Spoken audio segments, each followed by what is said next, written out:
Bonjour à tous, bienvenue dans ce journal. Identifier les besoins en agriculture pour booster la production agricole au Bénin. Les stratégies sont en cours d'élaboration. Une rencontre se tient dans ce cadre depuis hier à Cotonou. Les précisions dans cette édition. Le Japon et le Bénin, c'est une collaboration qui a d'énormes retombées. Plusieurs infrastructures ont été érigées dans le département de l'Atlantique.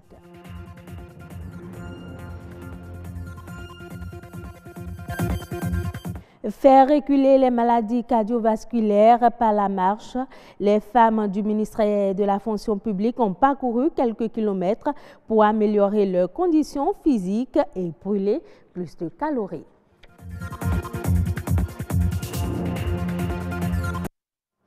Il se tient depuis hier à Cotonou une rencontre de consultation des parties prenantes pour l'identification des besoins stratégiques en agriculture. La rencontre vise l'introduction du numérique dans tous les secteurs de l'agriculture pour en faire un puissant levier pour la transformation digitale du monde agricole. Bénédicte Kbosso, Ulvaeus Balogun. Comment accompagner les acteurs du monde agricole à entrer dans l'ère de la smart agriculture? Ce concept, plus connu sous le vocable e-agriculture, est aujourd'hui une nécessité pour assurer la rentabilité des exploitations agricoles et améliorer les revenus des acteurs. C'est vraiment pouvoir donner l'occasion à l'accès à la bonne information au bon moment, au bon temps. Juste le fait d'envoyer des SMS ou des messages vocaux aux agriculteurs et à toutes les parties prenantes. Ça peut être par des applications un peu plus avancées dans le domaine de conseil agricole, le domaine de prise de décision, de la détection des maladies de plantes et d'animaux. Ça peut aussi faciliter effectivement toute la question de traçabilité des produits pour garantir la qualité des produits-là et leur provenance, ce qui peut avoir un impact clé sur l'exportation par exemple. Il s'agit donc de créer une communauté au sein de laquelle on échange des informations, des idées et des ressources liées à l'utilisation des technologies de l'information et de la communication au service de l'agriculture durable et du développement rural. De façon pratique, à notre niveau, c'est de faire les meilleurs choix possibles au niveau des différentes applications du e-agriculture, telles qu'on a parlé du conseil agricole et de la vulgarisation, c'est-à-dire comment faire parvenir aux producteurs les différents itinéraires techniques agricoles. Là, on peut solliciter l'apport des technologies pour leur faire parvenir le message sans qu'il y ait un contact physique.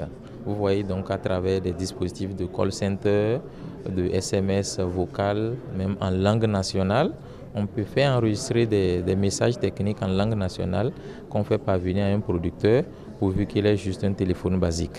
Procéder à une utilisation innovante de la technologie dans le secteur primaire va donc permettre d'accroître la productivité agricole et de renforcer la chaîne de valeur.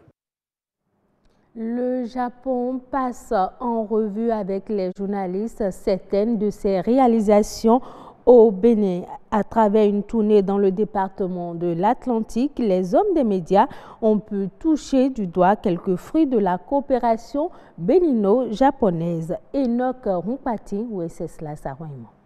Des salles de classe de fortune cèdent définitivement place à 2 modules de 4 salles flambant neufs, chacun entièrement équipé de tables-bancs et d'un bloc de latrines.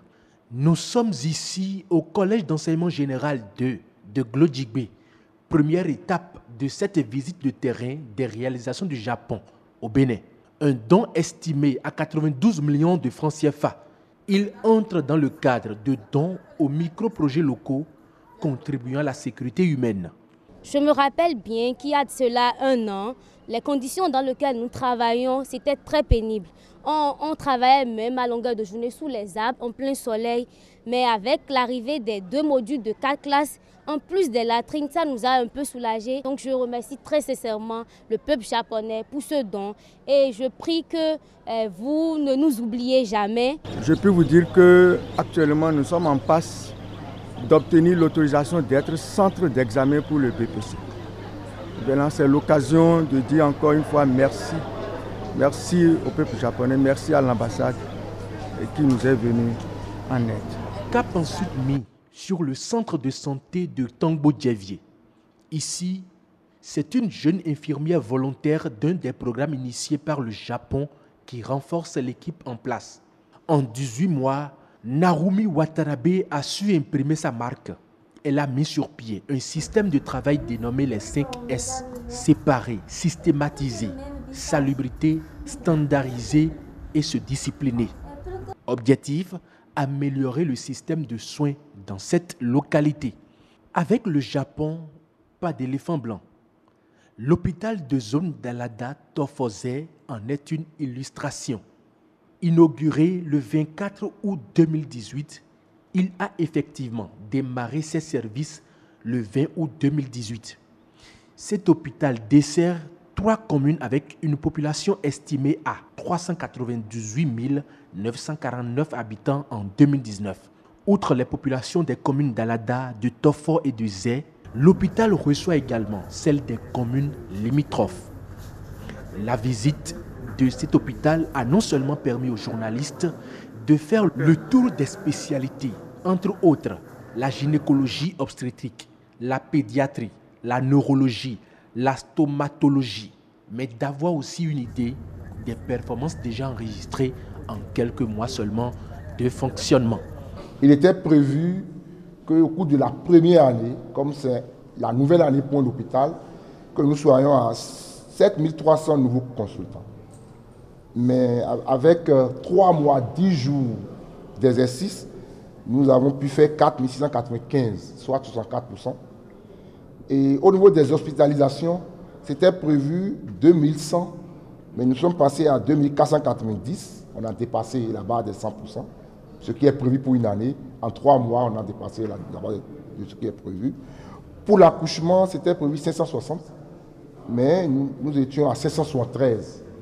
On a dépassé aussi au niveau des prévisions liées à l'accouchement. La césarienne, c'était prévu 147, mais nous étions à 240. Dernière étape de cette tournée, l'école d'apprentissage de la langue japonaise au Bénin. Un centre d'éducation et de découverte de la culture japonaise. Elle dispose à la date d'aujourd'hui de 3 salles de classe entièrement équipées et compte près de 200 étudiants à la découverte de la culture japonaise. La marche, c'est l'activité sportive que les femmes du ministère de la fonction publique ont choisi pour mettre en mouvement le corps et les muscles. Elles ont battu le macadam dans les rues de Cotonou pour maintenir leur corps en bonne santé et prendre soin de leur bien-être physique et psychologique. Les avantages de cette marche dans ce reportage signé Patrick Adjagboudjou. Elles sont prêtes à recommencer la marche, s'il en était encore possible. Moi, j'ai perdu l'habitude de marcher. Et je crois que cette marche, ça m'a fait du bien. Et moi, je souhaite quand même que ça continue. 90 minutes de marche à grands enjambées pour brûler les calories et donner du tonus à l'un des organes vitaux de l'organisme, le cœur. Vous savez, nous menons une vie sédentaire où c'est le boulot, la maison. Et une fois en passant, il est normal que nous puissions marcher, surtout que c'est conseillé par les médecins. Elle est bien pour le corps, elle est bien pour le cœur, elle est bien tout simplement pour tout être humain. Cette activité sportive a permis à ces femmes de vaincre le stress, la fatigue quotidienne et l'immobilisme. Une gorgée d'eau pour se désaltérer et se revigorer, car l'exercice aura porté ses fruits. Rééditer cette marche du cœur, c'est le nouveau challenge de l'amicale des femmes du ministère de la fonction publique et du travail. Le Nigeria veut lever entre 600 milliards et 1200 milliards de francs CFA pour financer des projets énergétiques et stimuler la collaboration entre pays africains. L'annonce a été faite lors du sommet international nigérien du pétrole qui se tient actuellement à Abuja. Les pays concernés envisagent asseoir une organisation dénommée Société africaine d'investissement dans l'énergie pour assurer le financement des projets nécessaires au renforcement des politiques d'accès à l'énergie sur le continent. Ceci devrait se faire sous la coupole de l'Organisation des producteurs africains de pétrole. Au Kenya, les importations de sucre ont baissé de 11% au cours de l'année 2018. D'après les données du directoire du sucre, les achats de l'édulcorant sont passés de 989 619 tonnes à 284 169 tonnes. Cette situation est due essentiellement au rétablissement des tarifs douaniers avec une taxe de 25%, frappant les arrivées de sucre depuis le marché commun de l'Afrique orientale et australe. Mais c'est également dû à un prélèvement de 100% touchant celles d'autres pays du bloc régional. C'est la fin de cette édition. Merci de l'avoir suivi. À bientôt.